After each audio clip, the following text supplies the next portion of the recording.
Welcome back to another episode of Wise Words Book Summaries. Today we're doing Think Faster, Talk Smarter by Matt Abrahams. Matt Abrahams is an author, educator, and coach who specializes in communication strategies. Abraham teaches strategic communication at Stanford University's Graduate School of Business. So his expertise is not just limited to speaking, but also includes nonverbal communication, listening skills, and effective presentation techniques, making him a respected figure in the field of communication training and education. So Think Faster, Talk Smarter is a great book on impromptu speaking, possibly the best I've ever read, that provides tips for giving toasts, making persuasive pitches, responding to tough questions, delivering feedback to others, and giving sincere apologies off the cuff. Some of the tips we will cover today include keeping speeches concise, creating an anxiety management plan, reframing your expectations, facilitating success for others, as well as multiple actionable frameworks to give you the confidence in any situation. These include the problem solution benefit strategy for pitches, answering questions with the ADD framework, and delivering sincere apologies using the AAA formula. So if you want to learn how to communicate better and feel more confident when put on the spot, this deep dive will reveal all the tactics, tips, and tricks you will need to completely change how you improvise. So let's get into it. Okay, so into the introduction. So we start off with a quote by Mark Twain. It usually takes me more than 3 weeks to prepare a good impromptu speech. And I guess this kind of ties in with a lot of what we've been talking about in other communication books, but the idea of preparation. So, what do you think? This question, while straightforward and seemingly harmless, often places us in a challenging position. The anticipation of others for our input can lead to feelings of discomfort, anxiety, or even fear. Being caught off guard by such questions can be daunting, pushing us into a space where we are expected to deliver a prompt, coherent, and somewhat engaging response. Our primary aim becomes avoiding embarrassment and showcasing our competence, which is, I think everyone can kind of relate to. Yeah. However, with a shift... Sorry, did you want to say something? No. It's just so true, isn't it? It's almost like the goal shifts. It kind of reminds me of the crucial conversations where, there's like a separate conversation going on in your head, and it's like, oh, how can I show off almost? How can I prove that I'm, what I'm going to say is, well thought out and I've got it all together almost. Yes. Yeah.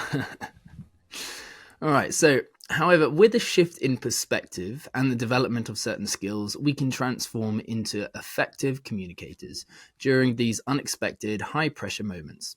It's possible to not only handle such situations with ease, but to also find enjoyment in them.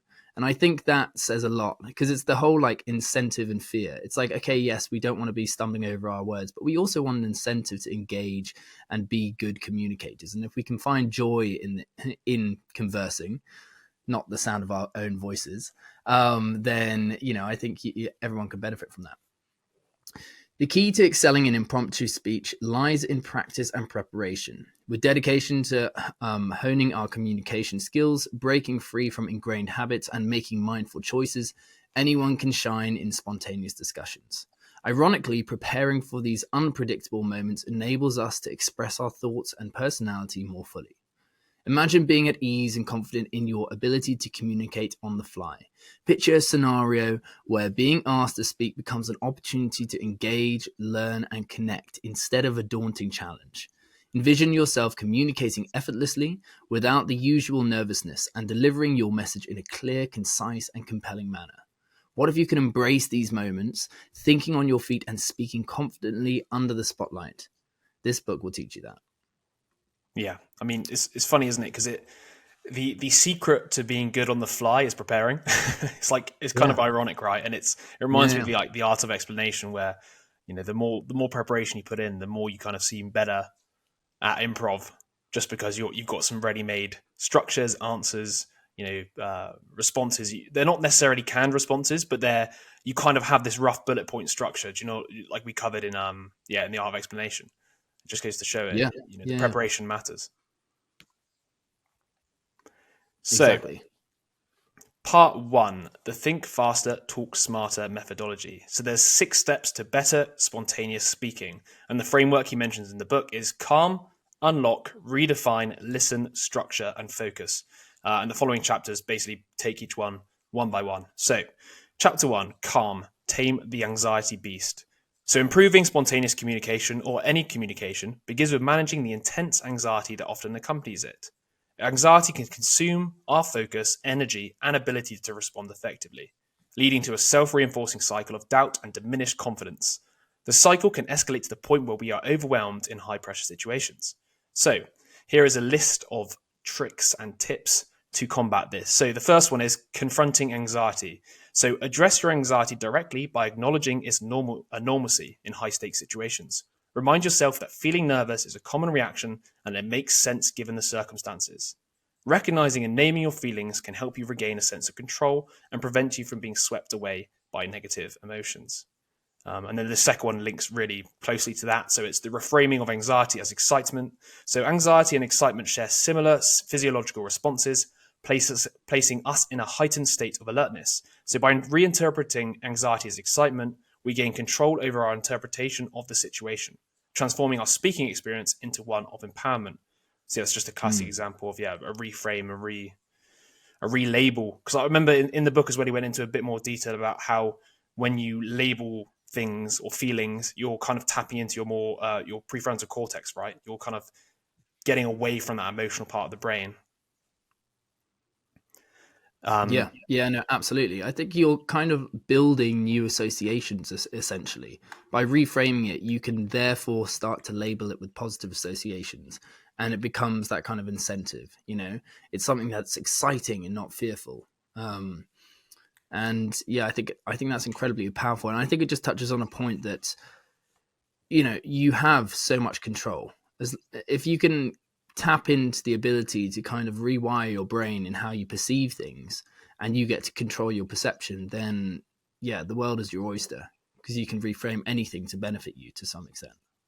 Yeah, no, 100%. The whole reframing is a benefit. You're right, because the fact you're feeling anxious just means that this moment is probably important to you.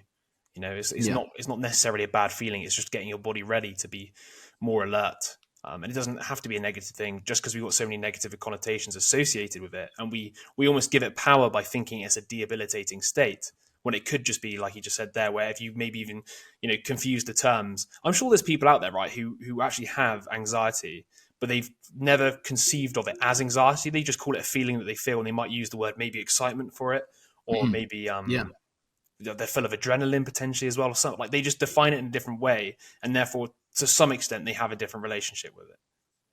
I mean, take anything that you kind of start with, especially when you're like a kid and you've never done it before and you're a bit anxious about it, but then you do it. Like, let's say you go surfing, and the first time you go surfing, you're a bit anxious about it because you don't know how it's going to pan out. And then you end up loving it. And then the next time you've got so much excitement about doing it. It's just, and so if you're able to reframe it as something that is exciting, and then you engage in it as if it is exciting, then it starts to rebrand that whole experience. You know what I mean? I was even going to add there, it's not part of this book, but I'm pretty sure, I don't even know where I'm thinking this from, potentially a podcast I listened to, but the whole idea of overcoming anxiety and realizing that you can overcome it gives you more self-confidence, right? So then you believe in yourself more, like you feel better just from overcoming that anxiety. So maybe you could even reframe anxiety as like a challenge to overcome to build a stronger self. Like, this is the cost or the price I need to pay to build better self-confidence, because the more you overcome that anxious feeling, you're going to realize you are not your anxiety, and that you can overcome it again and again and again, right? So if anything, you can reframe it as, almost like the growth emotion. If I do it more and more again and again, I'm going to feel stronger and I feel like I've grown. Yeah, 100%. That makes so much sense. So yeah, on to the next couple of techniques then for the anxiety. So we got the breathing techniques for calmness. So deep controlled breathing is a proven method to reduce nervous symptoms. So practicing long inhalations followed by extended exhalations can calm the nervous system quickly, reducing heart rate and slowing speech.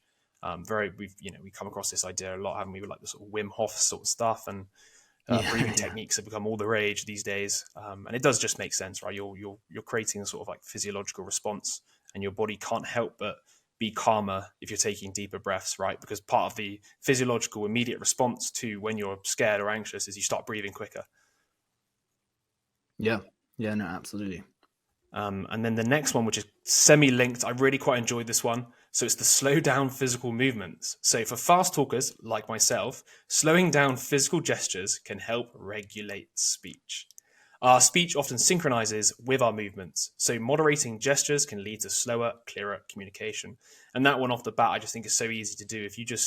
I'm a fast speaker, self-diagnosed, but I usually, I want to move my hands like this, right? And it's the moment you start doing it slower, you can't help but slow down the way or the speed at which you're talking. So that's probably one of the most actionable tips in this book. It's just slow down everything.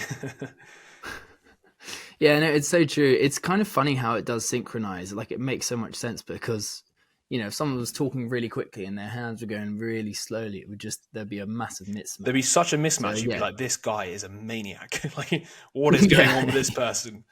It would just throw you off. Yeah, it would. Yes, I think that's probably a very good point. Yeah. Absolutely.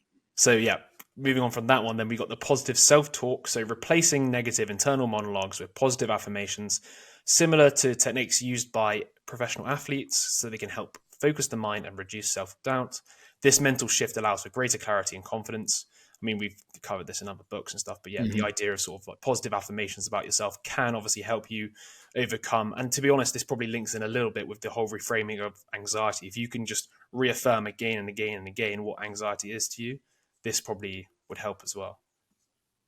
Yeah, 100%. Once again, it builds all those positive associations, not only to yourself and how you perceive yourself, but also the experience that you're about to engage in. No, exactly that. And framing it as like an opportunity or something like that. It's not something to be scared of.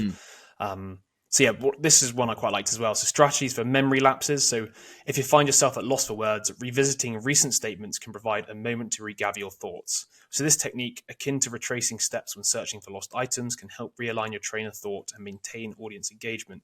So it's almost like if you've completely like, oh my God, I don't know what I'm going to say next. You just kind of go back and repeat what you just said in the hope that, you refine your trail. But I thought it was quite a good one. And I do think maybe that, when you see sometimes speakers who then say a sentence and then say it again, maybe for more rhetorical effect, but maybe it's just because they forgot what they were going to say next. So they just re-say the three things they just said before, like, this is great. And they're like, this is great. Yeah, give it more emphasis while you're trying to find the words. Well, and I guess that also emphasizes the point of preparing, doesn't it? For sure. As in, like, if you've got a bit of a structure to something, then by retracing your steps, then you can start to figure out where you are in terms of your structure, and probably you have a higher likelihood of remembering what comes next. Yeah, for sure. Especially in that blink of the moment where anxiety is really high. The only thing you can focus on is probably like, oh my God, I've messed this up. At least maybe just going back, you said, and just saying the same thing again, you might be able to like calm yourself down to then re-find your place within the structure that you probably would have prepared if you're doing like a public speech or whatever. Yeah. Absolutely. So the last couple, so we've got the buying time with questions. This includes asking generic, contextually relevant questions, which can provide a brief respite, allowing you to collect your thoughts. This approach also engages your audience, shifting the focus and giving you a moment to regroup. So I feel like probably one of the best ways would be just a rhetorical question or something like that. Could it be like, are you guys all enjoying yourselves? maybe not so much that, but there's plenty of ways you can do that as well to try and refine or give yourself that space. I want you to say that halfway through a conversation. Well, I can say it for half through this, right? So, are you guys all enjoying yourselves, listeners? And then you'll know I've forgotten where I was. Sorry, I was just going to say, in addition to buying yourself time, also, for instance, if from the previous point you've had like a memory lapse, it buys you time to think about something, maybe more clarity,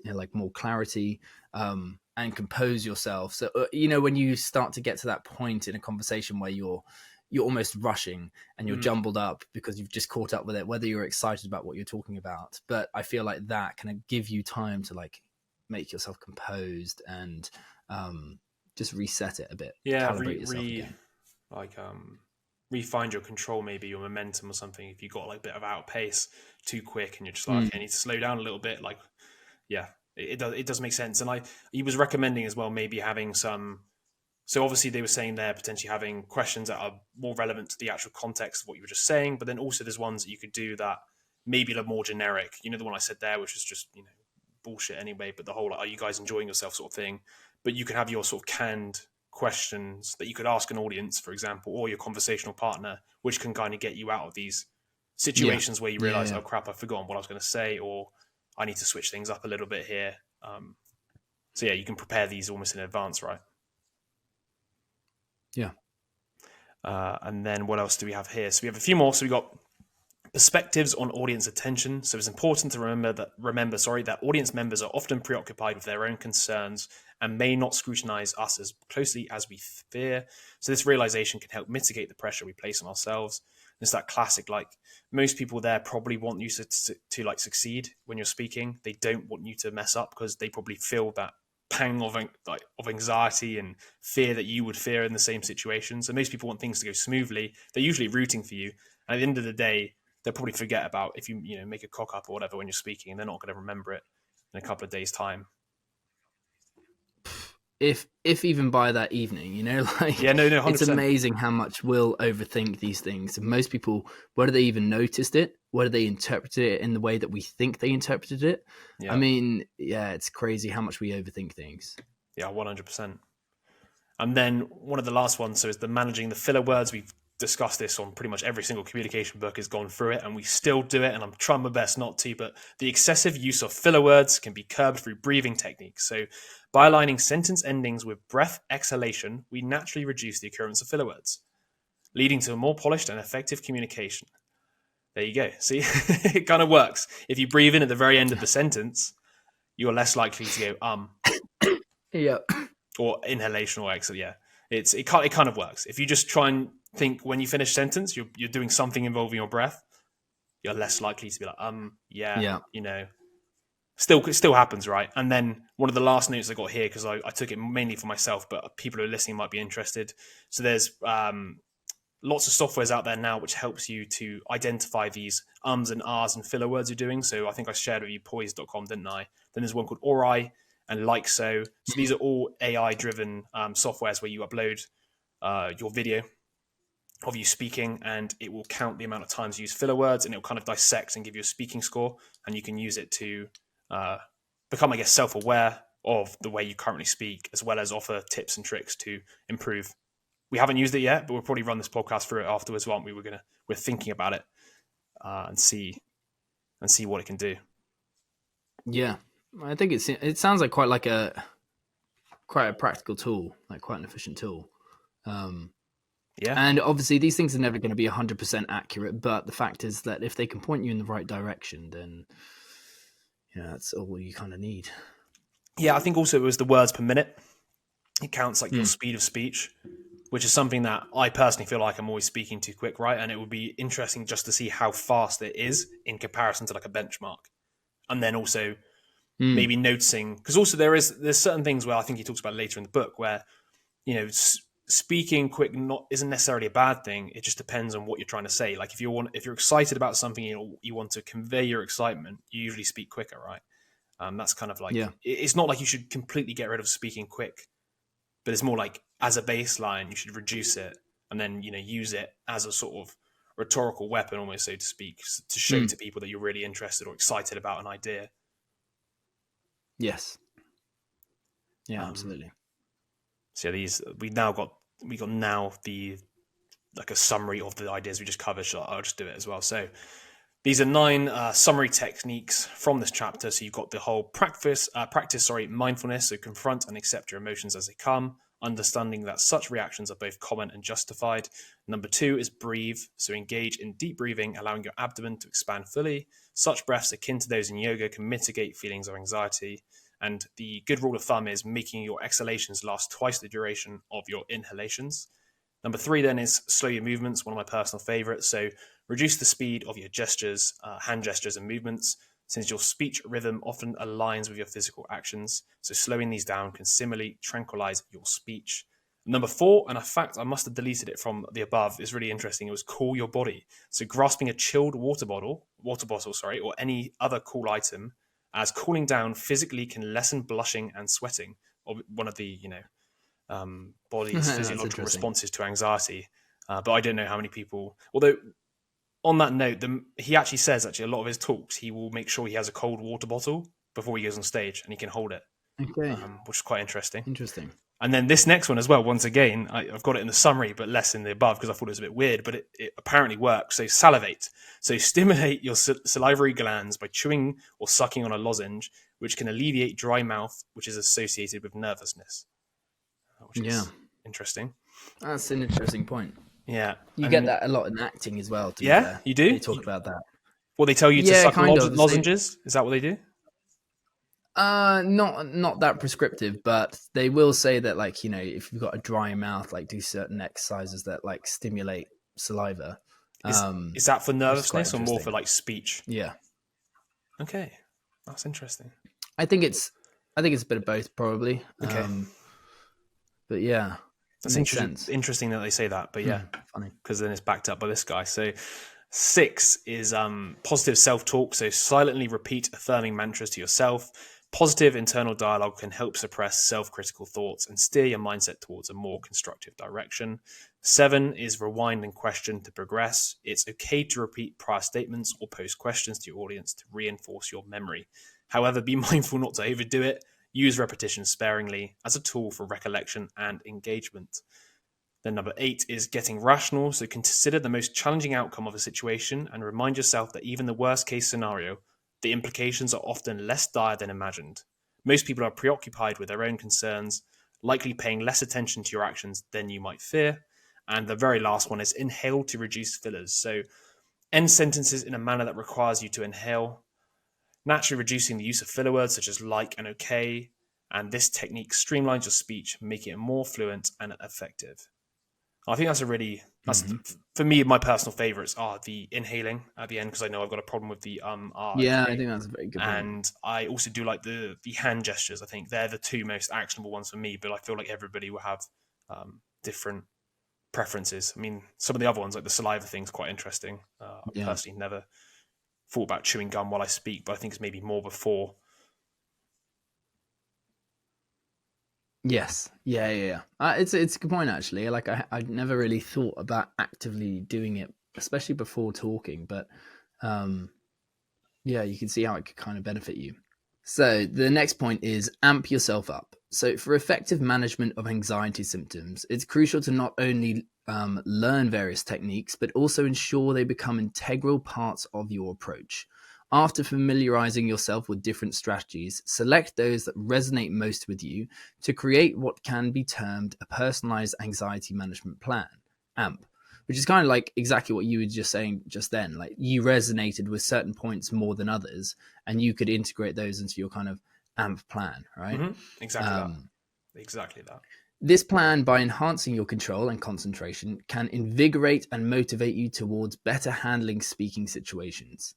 Choose a set of 3 to 5 strategies that you feel are most effective for you, and specifically target the anxiety symptoms you frequently encounter. So examples of anxiety management plans are BOOM. So be present, which is concentrate on the current moment rather than fretting over what might go wrong in the future. Observe your actions, so decelerate your physical actions to help regulate the tempo of your speech. Then oxygenate your body, focus on deep breathing, ensuring your exhales are twice as long as your inhales. And M for mantra, so use affirming mantras or phrases to calm and center yourself, enhancing focus. And it makes sense that, like, you only choose a few. There's probably so many different ways to actually cope with your anxiety and flip it on its head. But if you were to take 10, then it's a bit overwhelming. You probably won't remember all of them. If you have like a nice little acronym, or only a few to follow, it makes it much easier. It makes sense to focus on the ones that you think are the most high leverage for yourself. So if you can identify yourself having the, certain problems. I mean, for like you said before, the ones that I mentioned that resonated with me is because I believe, or I perceive myself as having the problems that I said, and therefore these are the ones I think, wow, I need to use the most or remind myself of the most to handle those moments. Yeah. So it makes sense for everybody to pick, like you said, 3 to 5. You can obviously, they had like, what were the names? This will be on the website, but you have stuff like salivate, positive self-talk, but you could even change the word to a synonym just so you can have a better, more memorable acronym. Because obviously boom was pretty memorable, but yeah, it's there to be played around with. Yes, absolutely. Cool. And yeah, so that leads us on to the next chapter, which is unlock. So the first was obviously, taming the anxiety, and now we're unlocking. So maximize mediocrity. So aim for average. The pursuit of mediocrity is often frowned upon, as striving for excellence is the usual goal. However, when it comes to spontaneous communication, embracing a level of mediocrity can paradoxically elevate your speaking effectiveness. Allowing yourself to be mediocre frees you from the constraints of perfection, making you a more engaging and authentic speaker. And I guess this touches on a point like what do we see the ideal conversation as? What is a successful conversation? You can look at it from multiple different perspectives. Do you want it? Is it just to get your point across? Is it to be authentic? Is it to be funny? And I feel like because of that, there's no one particular factor that we're looking for. So it can't be perfect, in which case just try and be authentic and engaging. Do you know what I mean? Well, it just depends who you are, right? And what your purpose for the conversation is, right? Somebody who's going into a conversation as a salesperson, the definition of success and effectiveness is different to somebody who's going in just for a chinwag. Absolutely. And therefore there's never really the perfect, Yes. There's never the perfect approach. There's just the John Wick consequences. John Wick consequences. Yeah, that is my mantra. In everyday tasks, we often strive for precision and accuracy. Yet, in the fluid dynamics of spontaneous speaking, there is no singular correct or perfect approach, only varying degrees of effectiveness. Attempting to find the right way can actually inhibit our ability to connect with our audience and express ourselves genuinely. Do you want to read on to the heuristics? Yeah, sure. So this next bit is about heuristics. So cognitive load theory suggests that our working memory has limited capacity. In our information-saturated environment, an overload of data can overwhelm this capacity, making learning and adapting more difficult. To cope, our brain utilizes shortcuts or heuristics, enabling us to navigate challenges more efficiently. These mental shortcuts are crucial in managing our desire for perfection and allowing us to embrace the effectiveness of simply being good enough. So heuristics play a crucial role in enabling us to make swift and effective decisions in complex scenarios, significantly reducing our cognitive load. Without these mental shortcuts, we'd find ourselves overwhelmed by the simplest decisions, like selecting spaghetti sauce at the grocery store, painstakingly weighing every option instead of applying a straightforward criteria, like preferring an affordable organic option.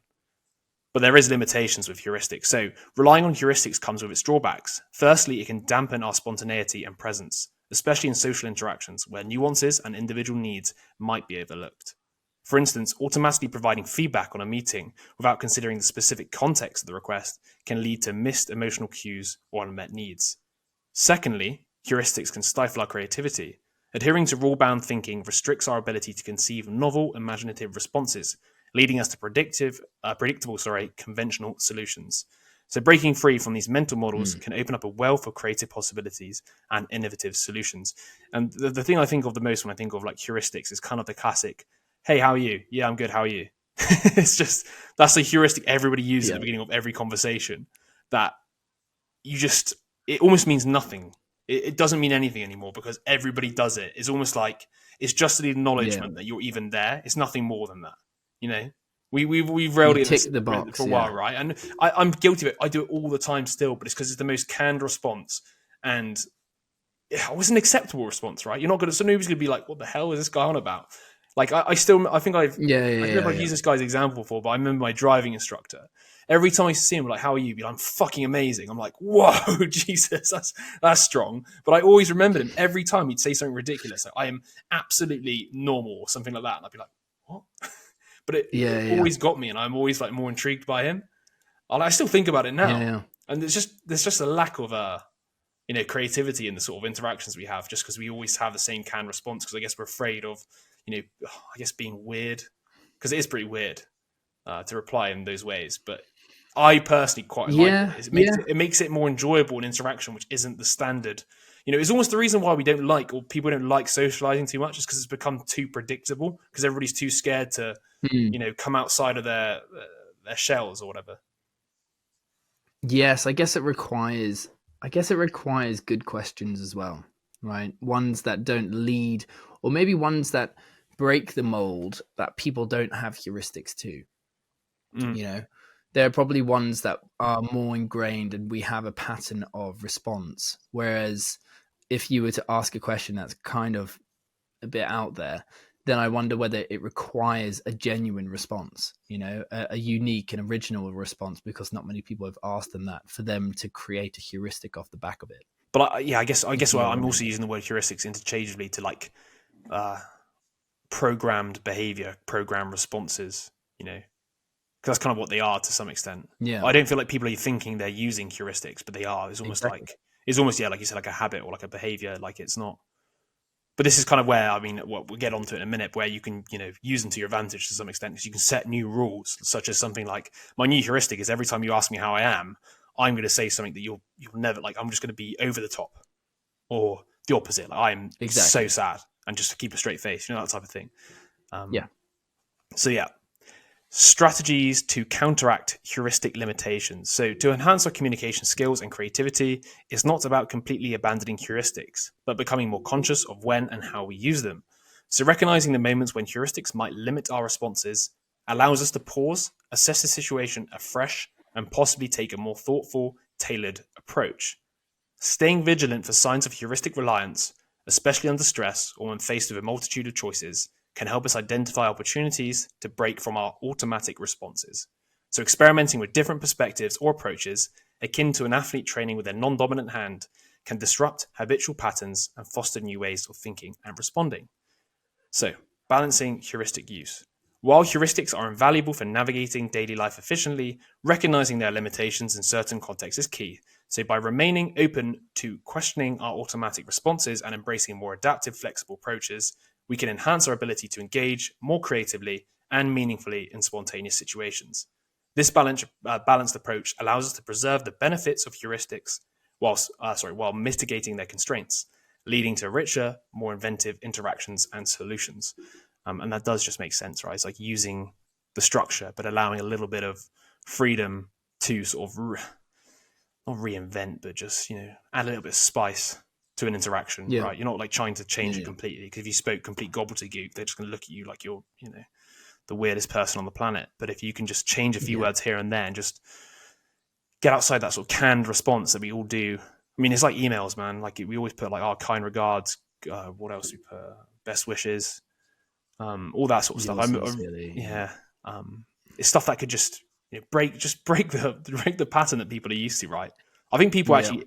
What else is like? People love comedy for that exact reason. Just break the patterns people expect. Absolutely. I think it's crucial. If you want someone's attention, that's the best way to get about it. So, self-imposed standards.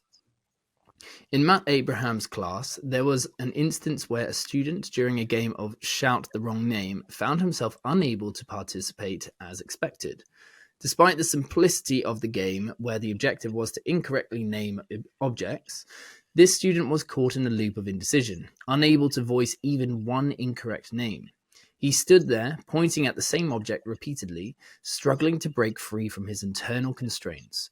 When questioned about his hesitation, he revealed his difficulty in bypassing his self-imposed standards to find the right wrong name, indicating a deep-seated habit of evaluating and dismissing potential responses based on a personal set of criteria.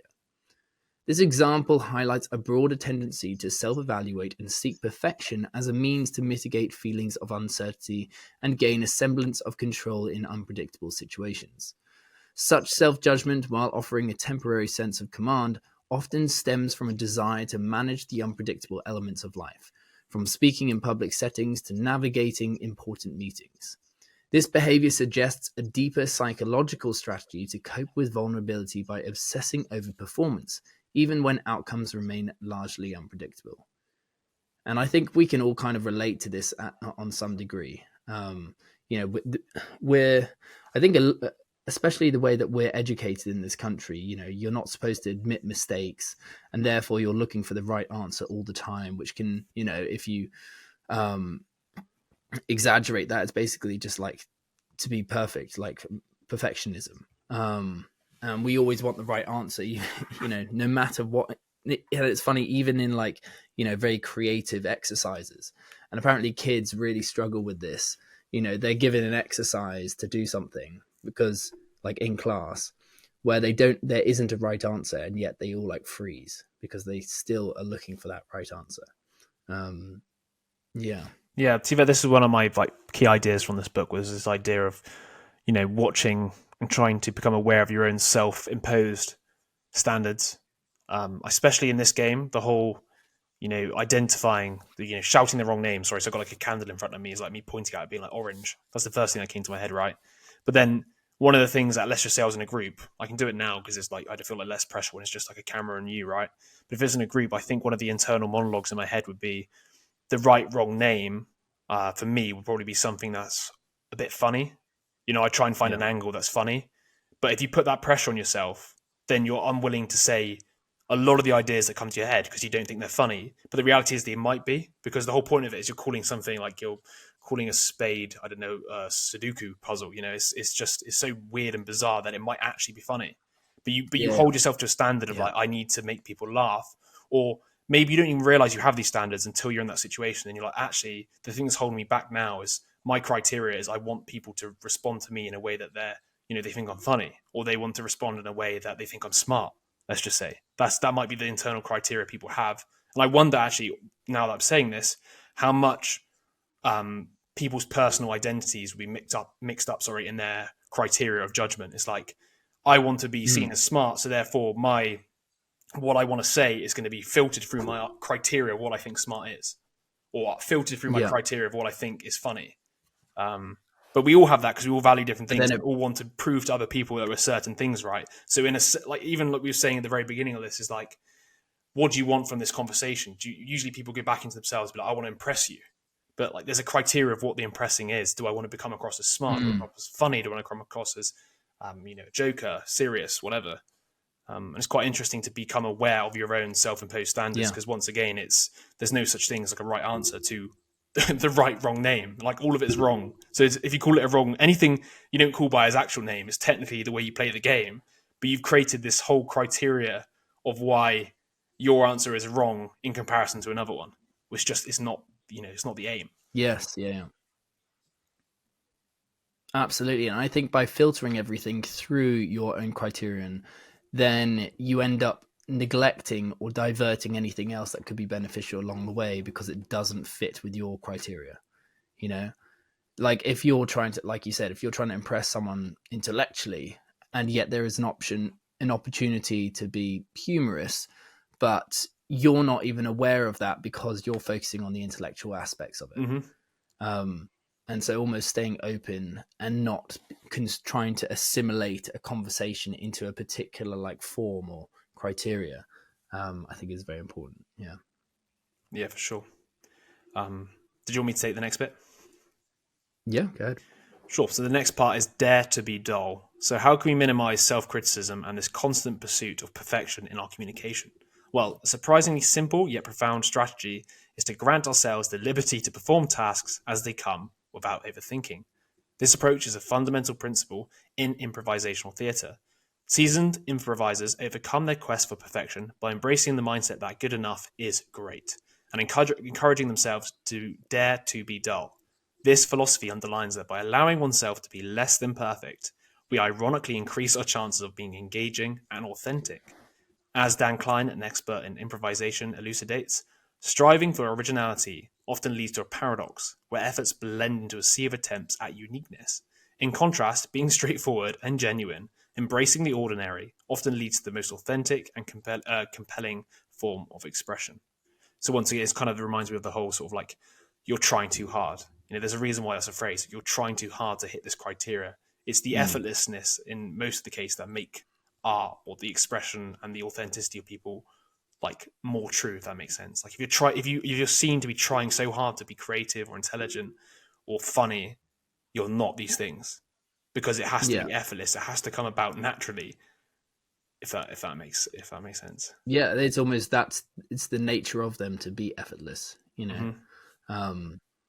Yeah, it makes. But I almost feel like as well, because it's a classic where they've tried so many times and got not been funny so many times or not been smart, whatever it is you're looking for, that eventually they've learned how to be more funny, and therefore they can get away with making it effortless because they don't have to try anymore because they've failed so many times or they've tried a million times, and eventually they've got to the point where they understand what it is. Yeah. So yeah. Yes. No. 100%. Then we got reframing mistakes. So viewing mistakes as part of the process, akin to missed takes in film production, can lessen the burden of striving for flawless communication. This reframe helps us to see errors not as failures, but as stepping stones to more genuine and impactful interactions. So even in professional settings, embracing and learning from mistakes can significantly contribute to a culture of innovation and continuous improvement. A practical example of this approach was implemented in a software company through the introduction of Failure Fridays. So on these days, the entire organization gathered for a communal lunch, during which individuals shared personal setbacks. The most insightful failure was recognized with an award, aiming to destigmatize mistakes, encourage risk-taking, and foster collective learning. I thought it was quite an interesting reframe, and I quite like the idea, maybe, in the future with kids or whatever, you have like Failure Fridays. Like, so what did you mess up this week? That type of thing. What went wrong? Allowing people to realize that it's not actually, embarrassing, I guess, to say you've had a setback or you failed at something. It's normal. Yeah. All right. So shift to conversation. Shifting our perception of spontaneous interactions from performances to more natural conversations can also alleviate pressure. Unlike performances that often demand rehearsal and perfection, conversations flow more naturally, focusing on connection rather than an avoidance of errors. While vulnerability may still be present, it is substantially less intense than informal performance contexts, allowing for a more genuine and relaxed exchange. To transition communication towards a conversational model, several adjustments can be made. 1. Language use. Often the spotlight compels us to adopt formal and detached tone. Opting for warmer and more engaging language can make interactions feel more genuine and less staged. 2. Incorporating questions. Utilizing questions fosters a dialogue, transforming a monologue into an interactive exchange. This not only makes the conversation more engaging, but also positions statements as responses to implicit inquiries, enhancing the flow of dialogue. And lastly, avoiding over-memorization. Preparing impromptu speaking situations by memorizing responses can lead to increased anxiety over deviations from the script. Instead, organizing thoughts into a concise outline allows for flexibility and spontaneity, focusing on the essence of the message rather than a word-for-word delivery. This approach encourages a deeper engagement with the material and facilitates a more natural and conversational style of communication. So, to summarize the chapter, we've got 7 techniques to embrace your mediocrity. So, number 1 is being alert to heuristics. So, you want to be aware of when you're relying on your heuristics. So, often triggered by stress factors like hunger, fatigue, or irritation, slowing down and reflecting enhances originality and connection. Number 2 is daring to be dull. So, forget about achieving perfection, adopt a more straightforward approach of action without overthinking.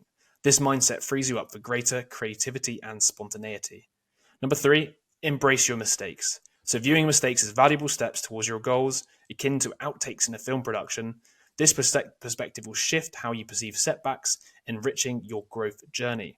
Number 4 is frame as conversations. Understand that you're likely your harshest critic and that others are not as judgmental as you may fear.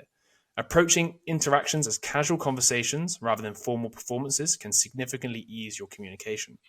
5. Choose informality. Adopting a more relaxed and approachable tone can transform perceived performances into engaging conversations, making interactions feel more personal and genuine. Number 6 is dialogue, not monologue. Shift from being the sole source of information to engaging in dialogue. Asking questions and fostering a back and forth enriches communication, making it more dynamic and enjoyable. And the very last one is off the cuff is best. So instead of memorizing speeches or responses, prepare your key points or cues. This approach reduces cognitive strain and promotes a more natural and engaging delivery, similar to the art of explanation, which recommended sort of the bullet point memorization rather than word for word speech memorization. All right, so moving on to chapter 3. So redefine. So mind your mindset. So the challenge of impromptu communication often causes us to perceive it as a threat, a battleground where we must safeguard our ideas. This defensive stance not only drains our energy meant for dynamic and passionate communication, but also triggers negative emotional and physical cues, leading to a mindset that is more closed off than open and receptive. However, by shifting our perspective to view spontaneous communication as an enriching opportunity, we open ourselves up to a more relaxed and engaging interaction. This mindset allows our true personalities to emerge and makes the communication process enjoyable, broadening our horizons to embrace a diverse array of ideas. The apprehension of facing criticism or interruption during our discourse is common. We fear these interruptions might derail our thoughts, embarrass us, or expose gaps in our reasoning. Yet Trevor Wallace, a renowned comedian and social media influencer, sees such interruptions not as disruptions, but as unique opportunities that add an irreplaceable dynamic to the interaction. He leans into these moments, engaging with them, with the detractors to uncover unexpected and often enlightening paths. Building on the insights from Elia Krum, a Stanford psychologist who specializes in how our perception shapes our experiences, it's beneficial to adopt a series of mindset shifts. These shifts transform our approach to spontaneous communication, guiding us from a place of apprehension to one of anticipation and engagement, enhancing both our delivery and our connection with the audience. I mean, yeah, it's very straightforward. It's kind of what we talked about before in terms of mindset? Yes, Yeah. Mindwise. Funny by Carol enough, Dweck. Carol Dweck is literally mentioned in the first mindset shift. Literally. Yeah. Fair enough. Well, yeah, take it away then. So literally, funny enough, is mind shift number 1 is from fixed to growth. So the distinction between fixed and growth mindsets, as outlined by psychologist Carol Dweck, offers a profound insight into how we perceive our abilities and potential. A fixed mindset, as covered before, views our intelligence and skills as static attributes. We either possess them or we don't. Conversely, a growth mindset embraces the possibility of development, suggesting that our capabilities and understanding can evolve over time through effort and experience. So Dweck's research underscores the significant advantage of adopting a growth mindset, particularly in how we approach challenges and opportunities for personal advancement. Individuals who see themselves as capable of growth and learning tend to achieve more success, especially in communication. Studies indicate that those with a growth mindset experience less anxiety about public speaking, have a higher self-assessment of their communication skills, and engage more deeply with the nuances and effects of their speech. When faced with difficulties in communication, embracing a not yet perspective can be transformative. This mindset implies that while you may have not mastered all facets of impromptu speaking, the potential for mastery remains open. It's a matter of time and effort, not a fixed limitation. So adopting this not yet stance encourages self-reflection and the pursuit of constructive questions that can guide personal growth and improvement in communication. And I really like the whole not yet, because it's a really simple, 2-word phrase that, can apply to everything. Yeah. Oh, how's that? Like, you're not very good at this. Oh, not yet. I'm not very good at this, but not yet.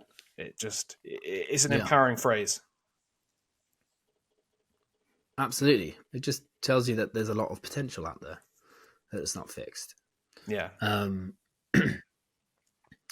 right. So then mindset shift 2, from thinking about you to thinking about your audience.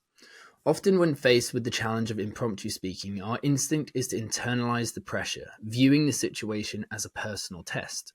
This perspective puts us in a defensive stance, with our attention hyper-focused on our performance and response to perceived scrutiny. However, a pivotal shift in perspective involves redirecting our focus from ourselves to our audience. It's helpful to recognize that contrary to our fears, the majority of our listeners are rooting for us. They are not seeking discomfort or failure, rather they are hopeful for the positive and engaging exchange. The reality is that most people prefer to avoid the discomfort of witnessing social awkwardness in others and are inclined towards a seamless and pleasant interaction. By concentrating on the audience's perspective and their desire for a successful communication, we can alleviate some of the self-imposed pressure and approach the situation with a more outward-looking and empathetic mindset. This approach not only helps in reducing our anxiety, but also enhances our ability to connect with and respond to our audience effectively. I mean, and that's very straightforward. You're essentially just taking off the pressure. You're not seeing it just all based on you. You're considering multiple different factors, which is just how communication goes most of the time. It's just a lot of the time we're very like egocentric and we think about everything from our perspective and not others.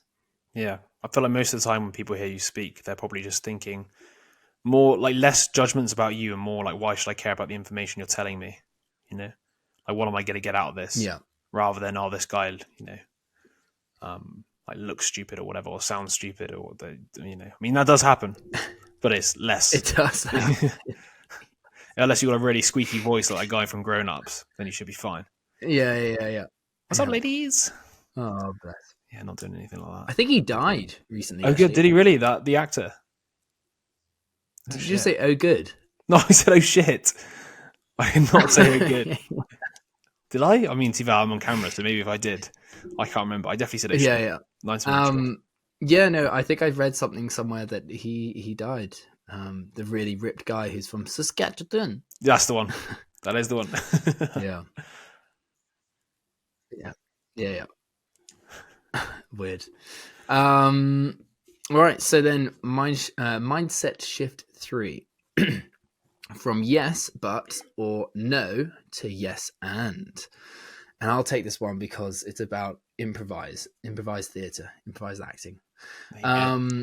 We often find ourselves resisting suggestions from others, either outright rejecting them with a no, or qualifying our acceptance with a yes, but. See, this habit leads to objections, critiques, and conditions that stifle further discussion.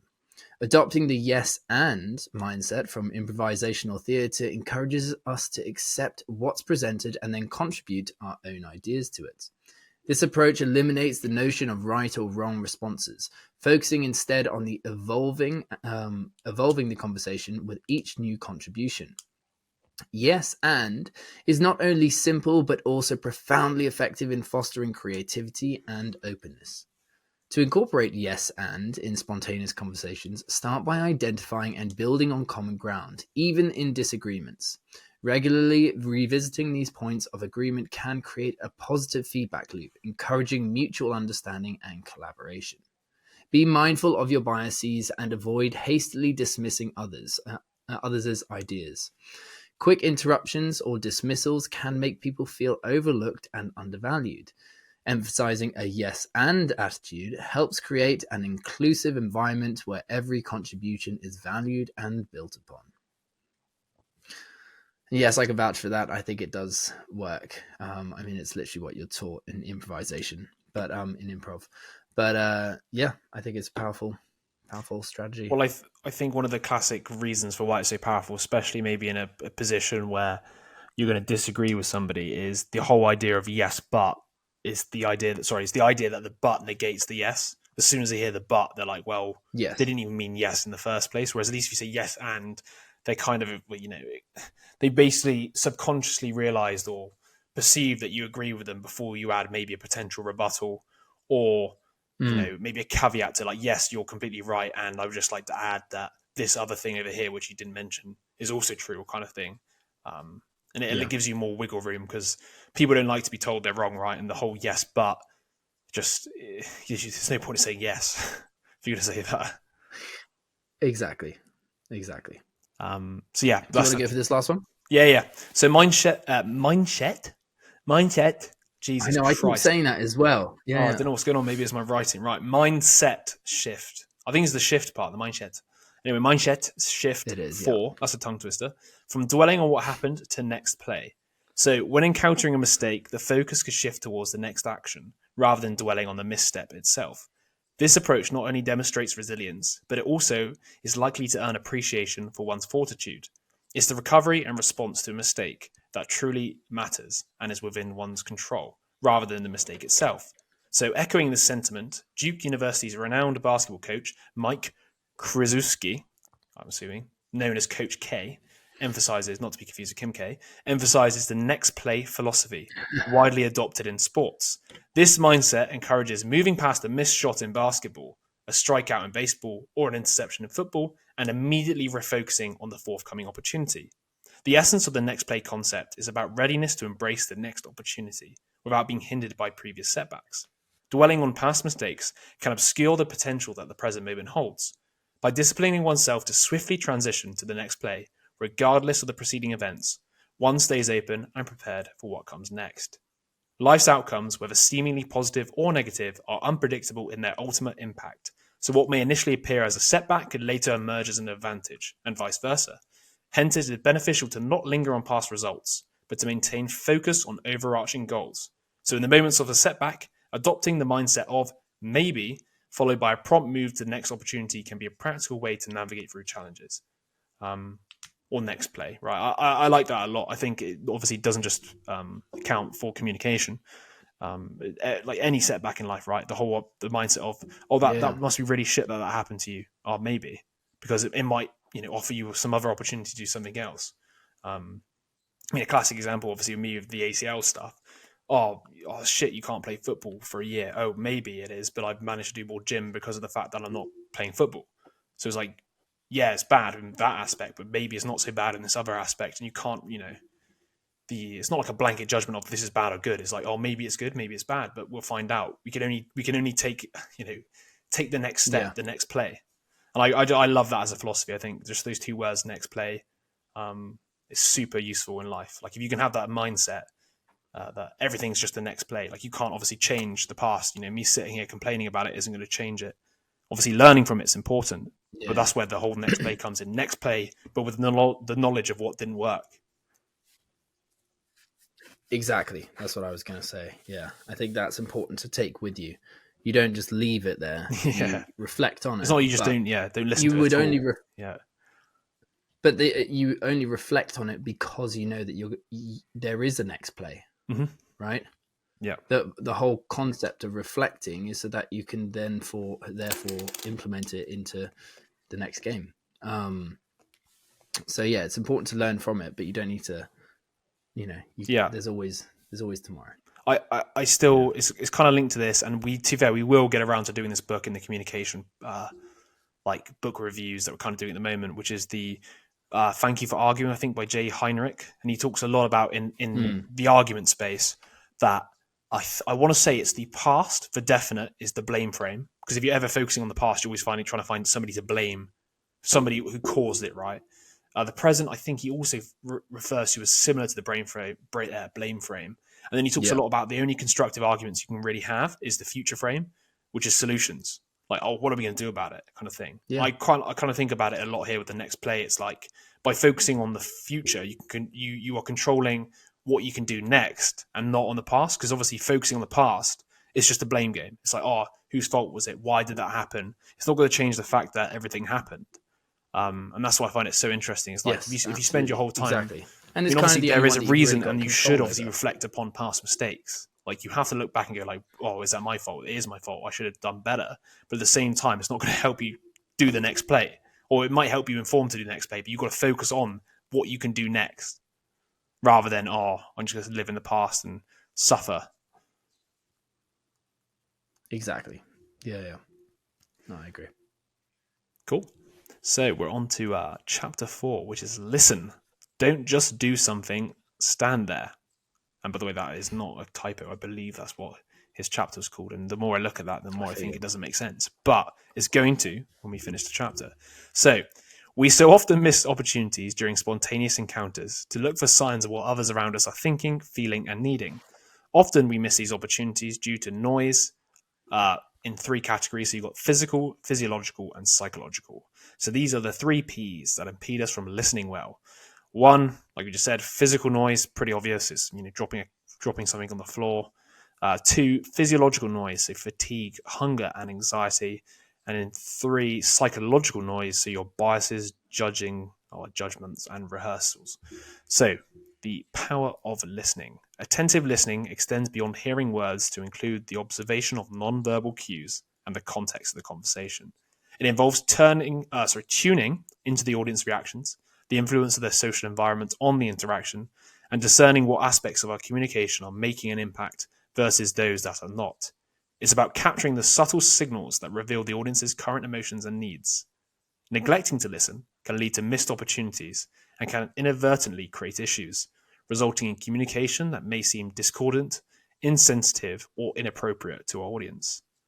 Instances of not listening in everyday interactions can lead to unintended consequences. So, for example, endorsing an idea without fully understanding the team's perspective on its viability, offering solutions to a partner who simply needs to express their feelings, or misinterpreting friendly gestures as romantic interest. These scenarios underscore the importance of listening, not just to respond, but to understand and connect more deeply with others. I'm sure some of those examples you just gave, plenty of people have, made mistakes in these areas. The classic, somebody's coming to you not for a solution, just to be listened to. And I think that happens more than we care to admit. Yes, well, I think there's always those like two factors, isn't it? It's like, do you want support, like emotional support, or do you want a solution? And sometimes, you have to kind of gauge what people want. What do you want? Tell me what you want. All right, so framework for engaging more deeply. Drawing from the insights of Collins Dobbs, a Stanford lecturer and former college basketball player, a practical framework named Pace, Space, and Grace has been developed to navigate challenging interactions effectively. This approach encourages us to slow down, consider others' perspectives, and tap into our intuition. So, pace yourself. Rapid living leads to rapid thinking and responding. By deliberately slowing down, we open ourselves up to messages and nuances we might otherwise overlook. For instance, Deborah Schifrin, a former NPR journalist, uses the killer last question strategy during interviews to uncover any overlooked topics, demonstrating the value of pausing and engaging fully. Practical actions to decelerate include putting away distractions, practicing deep breathing, and adopting supportive mantras. This slower pace fosters more focused listening, allows for better eye contact, meaningful nods, and thoughtful reflections. It's also important to choose the right moments for conversations, avoiding times when distractions are likely. So that was pace yourself. And now number 2 is create reflective space.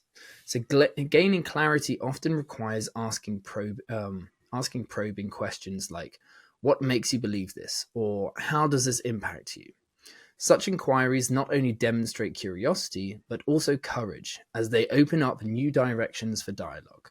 Paraphrasing what has been shared, rather than repeating it verbatim, helps to distill the conversation's essence. Additionally, exploring what hasn't been said can reveal underlying emotions or concerns, enriching the dialogue and deepening understanding. And lastly, we have offer grace.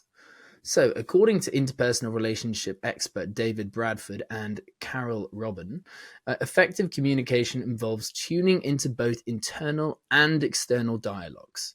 Acknowledging our internal responses and allowing them to guide our interactions can lead to more authentic and connected exchanges.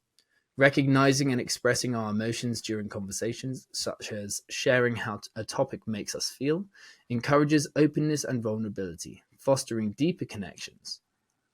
By applying the principles of pace, space, and grace, we can transform our approach to spontaneous speaking, leading to more meaningful and engaging interactions. And I think a lot of this is basically just tuning into the other person, actually being like quite receptive and quite open. Patient. So that, we never know where a conversation is going to go. And it constantly flows in different ways. And if you're open to that, then you can go with the natural flow. And by having pace, space, and grace, that's kind of just like, a tactic that allows you to do that. Yeah, this the pace, space, and grace sort of idea reflects some of the ideas from I want to say it was nonviolent communication. maybe one of the other ideas, especially the grace part. So the whole sort of like allowing your feelings to be communicated in the topic. So like this is how what we're talking about makes me feel.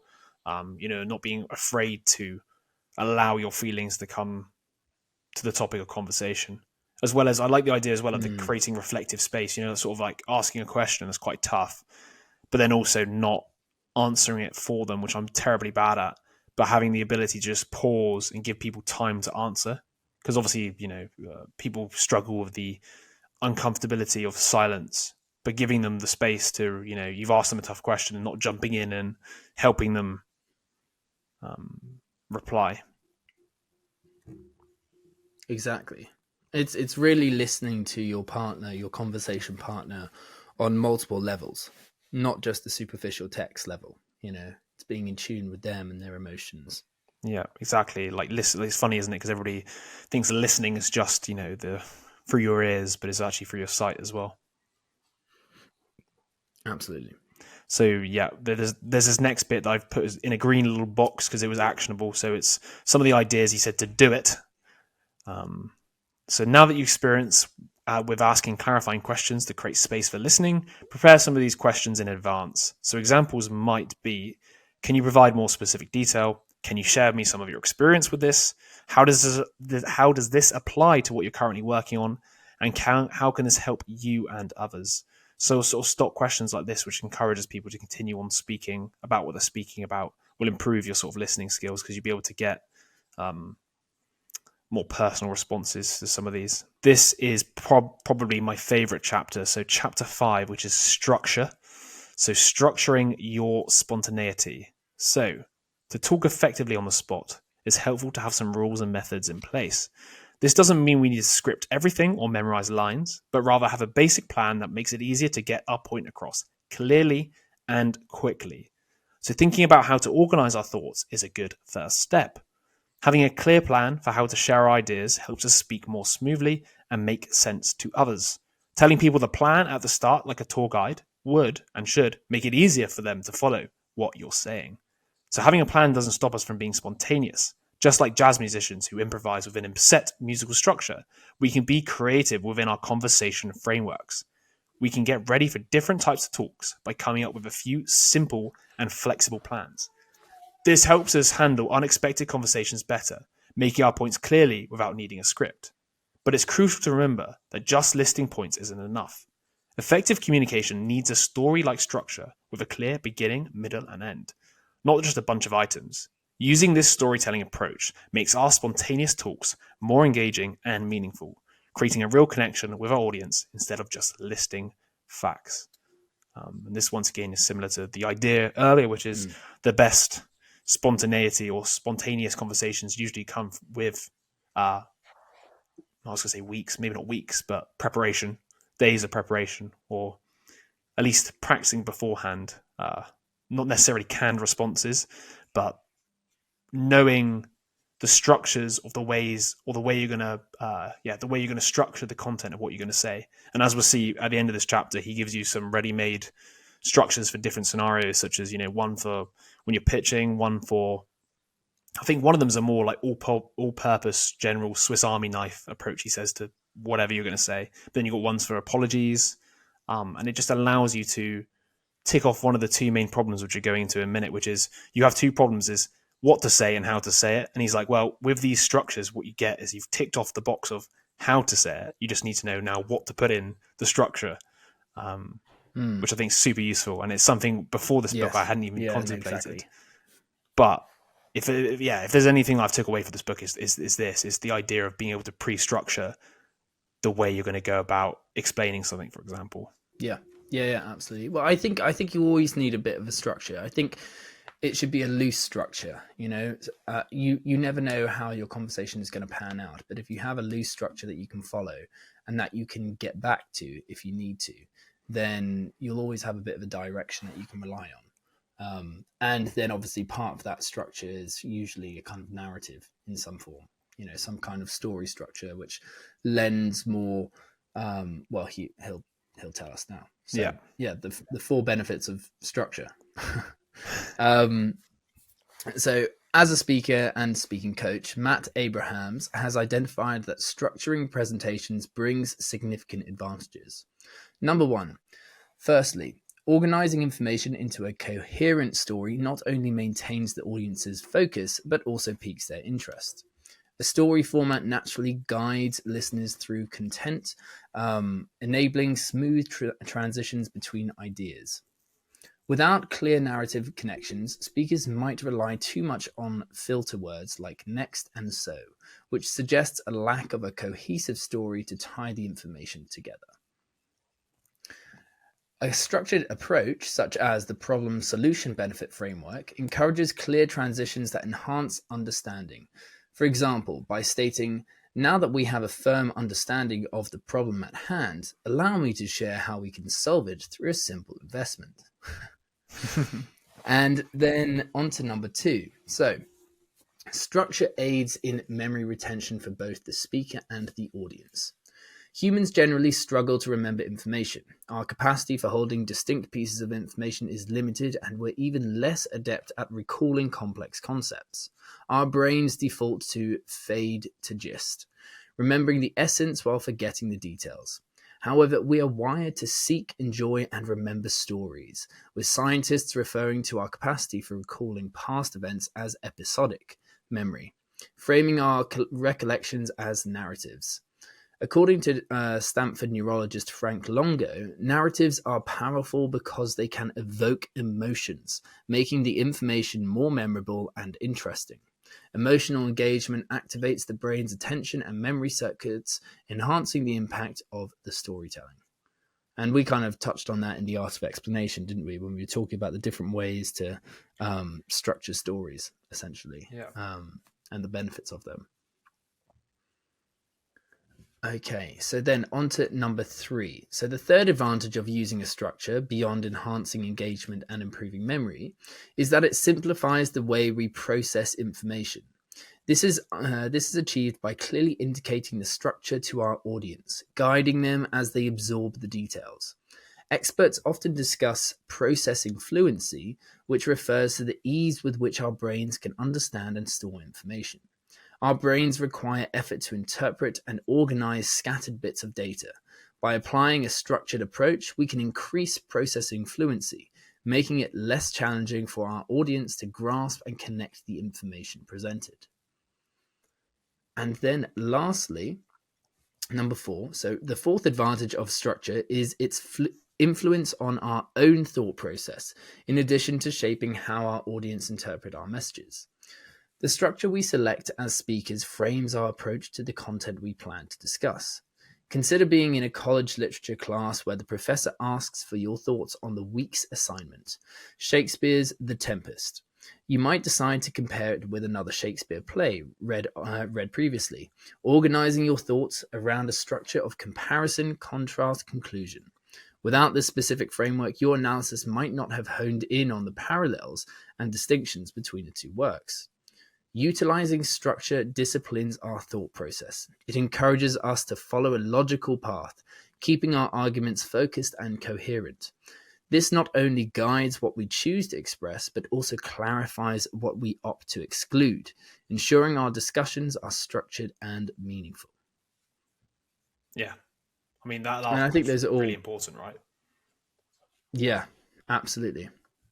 Especially as somebody who's like, if you're going to write an essay, let's just say, the way you go about your argument, right? Especially with that, what was it, comparison, contrast, conclusion. I think that's really interesting because you're right. If you don't focus on that as like a framework, you might not even bring into your analysis the parallels that you could draw because you'd be focusing on something else, maybe. Let's just say, and I think that's really interesting because it does focus your attention. But then, obviously, because your attention's focused, it probably makes the argument more logical and watertight than if you're sort of all over the place.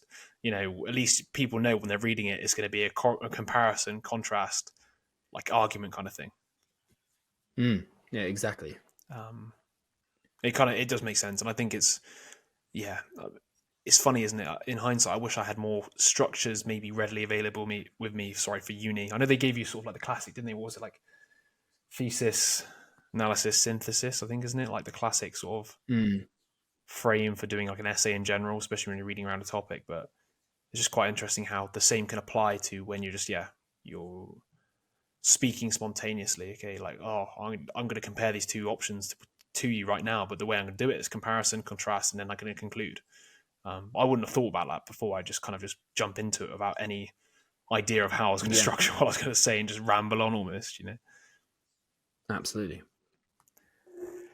So moving on to some of the next parts. So I did mention this earlier, but structure solves one of the two big problems with spontaneous communication. So in spontaneous situations, we face two primary challenges: deciding what to say and determining how to say it. Adopting a structured approach addresses the how to say it aspect and also helps us clarify what to say. For example, using a logical structure in storytelling guides us through the beginning, middle, and end of our narrative, allowing us to track our progress and direction. This structure liberates us to focus on crafting the content of our message. So now moving on to some of these structures, I'm sure people are actually now probably interested in learning a few of them. So we got structures for different occasions. So when considering the topic and audience, Matt Abrahams evaluates the use of different structural approaches, such as the persuasive problem solution benefit, the chronological past, present, future, or the analytical comparison contrast conclusion. So with a proficiency in structuring, one unlocks the potential for creativity and expressiveness. Familiarity with a chosen structure allows for strategic pauses to delve deeper, innovate, or explore, all while maintaining direction and focus. So one of Abraham's all-time favorite structures is what, so what, now what, due to its simplicity and adaptability. This approach begins with presenting an idea, topic, product, service, or argument, which is the what, followed by an explanation of its significance, utility, or relevance, the brackets of so what, and concludes it with the suggestion for future action or application by the audience, so the now what. Abraham regards the what, so what, now what structure as the Swiss Army knife of frameworks, advocating for its mastery as a versatile tool in any communicator's arsenal.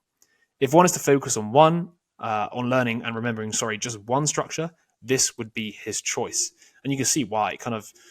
You can write essays based off that. I mean, if you think a lot of self-help books, in fact, his book in general was kind of very much like that. It was like, here is like why you need to manage the what of anxiety. So what, this is why it's relevant, because if you don't, you're going to have these problems, but this is what it's going to solve. Now what, here's an actionable checklist of the strategies you can use. And it's quite funny because you can, pretty much structure most things in that way. Absolutely. Yeah. And then this was another key idea I took out, which I really quite enjoyed, and it's kind of like a sub-note, is this idea of repeatability. So Raymond Nasser is a seasoned communication consultant with a notable clientele in the tech sector.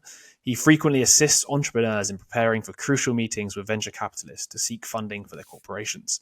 So Nasser highlights repeatability as a key advantage of using a narrative structure in presentations.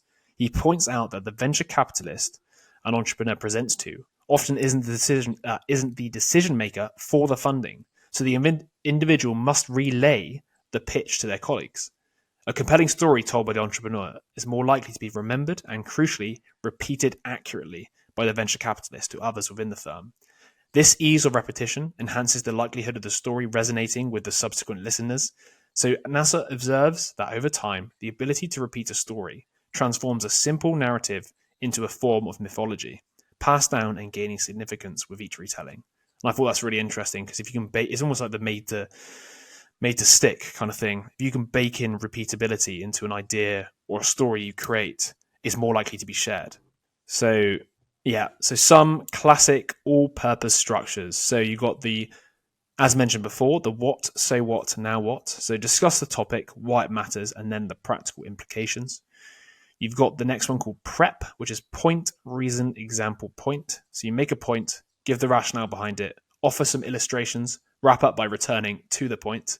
Then you've got the problem, solution, benefit, which is usually used for pitches and sales. So you evoke an issue or bring attention to a problem. You then offer the solution and end by discussing the benefit that your solution would confer. Then you've got the comparison, contrast, conclusion. So when making a comparison, begin by reflecting on the similarities, then the differences, and then you wrap up your speech by coming to a conclusion. And then one of the very last ones he's got here as a general all-purpose is the STAR, which is situation, task, action, result. I think I used this at uni, actually. So describe an event that just transpired or evoke a situation, discuss the challenge you had and what you did to address it, and then you end with a discussion of the results you obtained. And that's, I'm pretty sure that's quite a good one as well for like interviewing, to explain, obviously, how you showcased, I don't know, perseverance or some of these other ethereal, that's the one. Ethereum. Character qualities, you've given it like a tangible action and challenge you did. Yeah, it makes sense. Well, I guess your uni did teach you one then. Yeah, there you go. Don't think they called it like that, but yeah, it definitely was STAR for sure. I remember it. All right, so then on to the next point. Good old days. How to implement structures. Practice, practice, practice. The first step in learning how to apply structure spontaneously is to do it again and again and again. Consider practicing impromptu speaking through online resources. For example, Toastmasters offers a tool for generating questions for practice responses, while Google provides random questions for interview prep. Additionally, you can use generative AI tools like ChatGPT to receive prompts, then craft your own responses using the what, so what, now what structure as your guide. So, give it a try. Next time you're engaging with the news, reading a book, or consuming any form of written content, challenge yourself to think of a brief presentation in your head. Use the what, so what, now what structure. Identify what the content was about, why it's significant or relevant to you, and how you can apply this information in the future. I mean, that makes sense. All of this stuff is just practice. And we talked about it with the art of explanation, but you just want to keep doing it more and more and more so you become more familiar with the different techniques and the different structures and, in specific contexts, whatever it is that you're talking about. But the more you practice it, the more familiar you become with it. And, I think in the last one, he was talking about verbalization. So, speak it out loud. Eventually, so hopefully, it becomes second nature. That's like, I guess, the aim. Yeah. So you don't think about it; you just do it. Yeah. So then you want to, and moving on to the next point, stockpile your stories. So Raymond Nasser advises his clients to prepare by gathering a collection of memorable stories, creating a reserve of anecdotes ready for use in various situations. He emphasizes that the goal isn't to memorize these tales verbatim, but to have a stockpile of stories at their fingertips for moments that demand quick thinking. Many leading figures in the tech industry whom NASA has guided keep such a repertoire of narratives to draw upon as needed, tailoring their storytelling to the specific context. And this I 100% resonate with. I would love to create a bank of stories that are just in my phone, but the more you talk about them, the more you bring them up, the easier and the more accessible they are. I mean, we all have certain stories that we use to, I don't know, anecdotally as like an analogy, to convey a point across that we find important. And we, I've done it where you tell it to someone and then both you and that person go and see another person. That person tells the same exact story to the other person. It's just this kind of example that they constantly use. And the more stories that you're, at your disposal, the better, essentially. I think it's a very good point to have. So the story spine exercise, originating from improvisational theatre, is an excellent method for practicing how to frame information narratively. To use it, complete the prompt by outlining a scenario that specifies characters, as well as the time and place. So, for example, once upon a time, insert character and place. Every day, describe normal life. But one day, insert event. This happened. Because of that, insert another event happened. And so on and so forth. So using these kind of formats, it creates 2 or 3 narratives. Are you starting to get more of a feel for storytelling? The more you do this, the easier it will be to create narratives on the spot. Yeah, quite like that story spine. Yeah. It's a good sort of it's very basic, but it kind of makes sense. I mean, it's just this happened, and this happened, and this happened, and this happened, until finally this happened.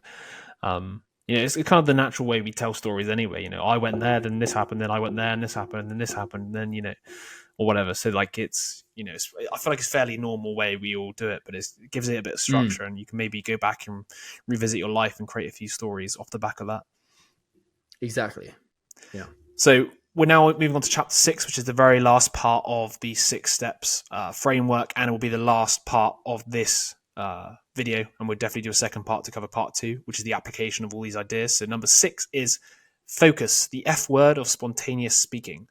So effective communication, whether planned or off the cuff, is all about being clear and to the point. It delivers exactly what the audience needs to understand the message without unnecessary details, confusing terms, or long-winded explanations. Think about times when you've been stuck listening to a story at a social event that just drags on with so much extra information you forget the point. Or when company leaders give answers that are more puzzling than helpful, which obviously happens a lot. Or when people avoid giving a straight answer, make up excuses, or try too hard to prove they know what they're talking about, or just plain talk too much. So, like with any skill, a little practice in structuring your thoughts can significantly improve your ability to communicate clearly on the spot. In Matt's experience working with clients and students, he's found that focused messages share 4 key traits. They're precise, relevant, easy to understand, and brief. If you can work on these aspects, you'll naturally become better at engaging your audience. So, dimension number 1 is precision. So, what's the point exactly? And the bottom line is have a clear goal. Being precise in communication means having a clear goal for your message and tailoring your words to achieve it. Often we only have a vague idea of what we aim to accomplish, making it hard to decide both what to say and what to leave out. So having a clear understanding of 3 communication goals, knowledge, emotion, and action, can significantly enhance the impact of our communication. It helps audiences understand our message more clearly and allows us to navigate various situations more effectively, avoiding potential misunderstandings. Before entering a situation where you might have to speak without preparation, take a moment to consider 3 critical questions. So, what do you want your audience to know? How do you want them to feel? And what action do you want them to take? While many people focus on the information and emotional response they want to generate, the call to action is often overlooked. This is especially true in informal settings, such as a Q&A session with entrepreneurs, who may clearly present their company's mission and achievements and aim to stir interest and excitement, but fail to specify the actions they desire from the audience. So consider how you gauge the success of your communication. Will your audience grasp the ideas you're presenting? Will they show signs of feeling the way you intend? Or will they commit to a certain level of support or take a specific number of actions? So moving on from precision. Dimension 2 is relevance. Why should I care? And the bottom line is focus on the importance and salience of your speech for your audience. So the most impactful and engaging messages are those that the audience finds directly applicable to their lives. These messages resonate because they align with the audience's identity, desires, necessities, essentially answering the ever-present question, why should this matter to me? When unexpectedly asked to speak, take a brief moment to consider who is my audience, what do they need to understand from my response, and how can I present my answer to make it most relevant, captivating, or pressing for them? Finding common ground and making your idea resonate can also be achieved by intentionally sparking curiosity or creating a sense of anticipation. So give this a try. During your next impromptu interaction, aim to pique your audience's interest in a way that makes the discussion seem more pertinent and immediate. If you're asked a question, introduce a slight element of suspense by outlining a significant consequence or challenge that your forthcoming response will tackle. Then proceed with your explanation. If you're initiating the conversation about an idea, generate curiosity by posing a provocative question yourself before providing the answer. For instance, if you need to discuss the introduction of a new product spontaneously, you might start by asking, is it in our best interest to manage 2 products in the market simultaneously? And I quite like that, actually, the idea of practicing that. And it kind of reminds me, we talked about it a few times before, like introducing some sort of blanket provocative statement before you start speaking. Like, before I answer, this is going to blow your mind. And then you go into your answer kind of thing. It gives them that suspense, Yes. Yeah, exactly. It seems like a lot of these are very much in line with the anatomy of an explanation, the kind of process. I was going to say to you, we did the same with obviously the health books. We're obviously reading every single communication book here. We are going to discover, I feel like, very similar points across these books. And it's good that we have, because it just means, in my head, if these different people obviously he's mainly around impromptu speaking, so being put on the spot. And obviously our explanation is kind of similar, but not really, in the sense there's way more preparation involved, right? but it kind of makes me like, they're all converging on the same points of communication, which just goes to show that Absolutely. you would assume they're like underlying principles. Yeah, no, precisely. Yeah, it's good. All right, so then on to dimension 3, accessibility. Why is this stuff so complicated? And the bottom line is make your content understandable by avoiding jargon and acronyms. Complexity often obstructs important conversations. This complexity arises when individuals attempt to demonstrate their expertise or fall victim to the curse of knowledge, assuming their audience has a similar level of understanding. This leads to the use of specialized language that can be confusing for many. Matt Abrahams emphasizes the role of communicators as translators who should simplify complex ideas into clear, straightforward language accessible to everyone. A focus on making messages more understandable can significantly enhance the effectiveness of communication, especially in spontaneous situations. When explaining technology to less tech-savvy individuals, Abraham advocates for what could be termed the grandmother test. This approach involves reducing the use of technical jargon and simplifying explanations to make the technology comprehensible to someone with minimal knowledge of modern gadgets. Abrahams also suggests that, similar to preparing stories for unexpected speaking opportunities, it's beneficial to think ahead about strategies for breaking down complex ideas. Strategies might include employing vivid analogies, preparing simple visuals for use with a whiteboard, or distilling the concept into a few basic, easily understandable parts or steps, akin to the approach Kessler took with lit charts.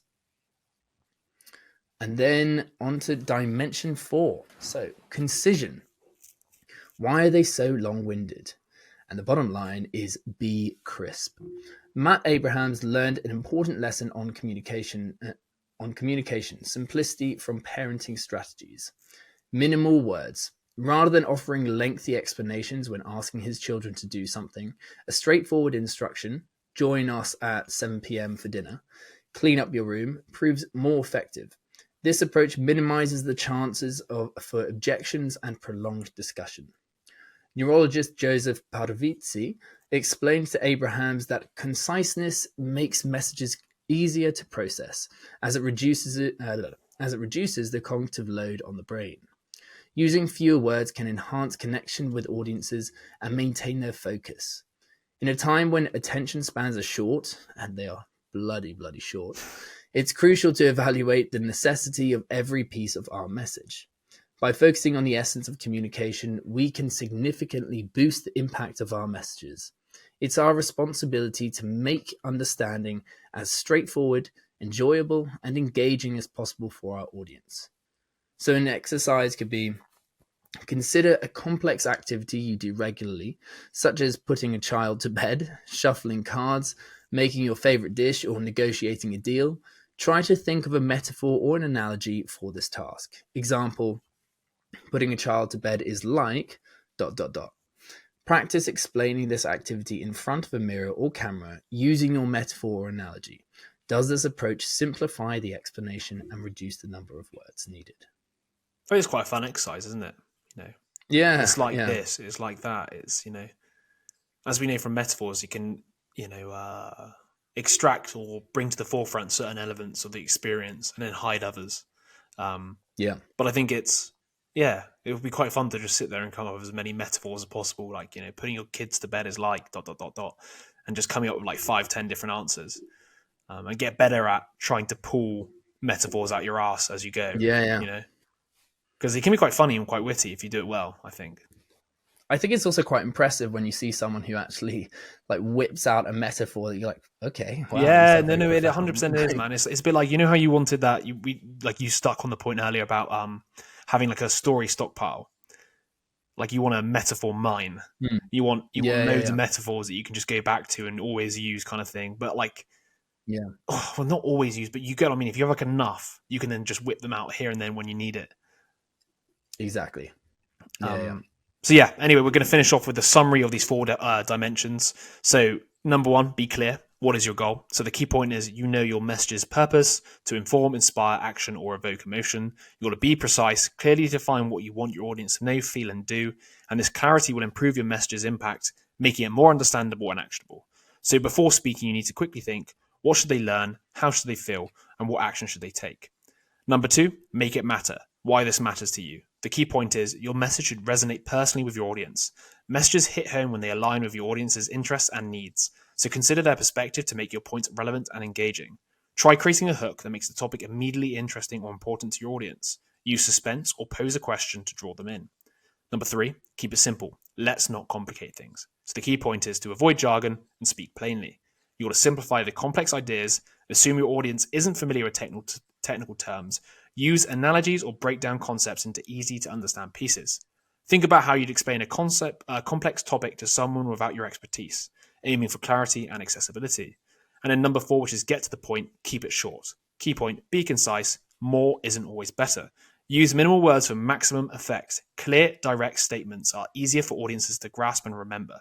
Prioritize your message's core, eliminate unnecessary details to keep your audience focused and engaged. I did quite like the point you made there before about the whole, join us for dinner at 7 if you want, or whatever, or just join us at 7. Join us for dinner at 7. Like you give them no option to, get out. It's almost like a direct command, almost kind of thing. But I do see the difference when you're too kind. You give them too much rope to make up excuses, right? It's just like join us there at 7. See ya. Yeah. But yeah, so those were the 6 steps for spontaneous communication. I'm going to get back up to find the list because we've gone through so many. So you've got the calm, which is the anxiety, the unlock, redefine, listen, structure, and then the last one, which we just covered, was focus. In part 2, which we will probably do in the next couple of days, it's all about the application of the principles we just learned to specific scenarios. So you've got scenarios such as making a pitch, an impromptu toast, which I'm sure everybody's probably scared of, being like, make a toast to this person or whatever, doing a great Q&A, apologies. So there's plenty to get stuck into, and there's a framework for each of them. And yeah, it should be out at similar time. So we'll do that next. Yes, absolutely. Looking forward to it. And that is a wrap.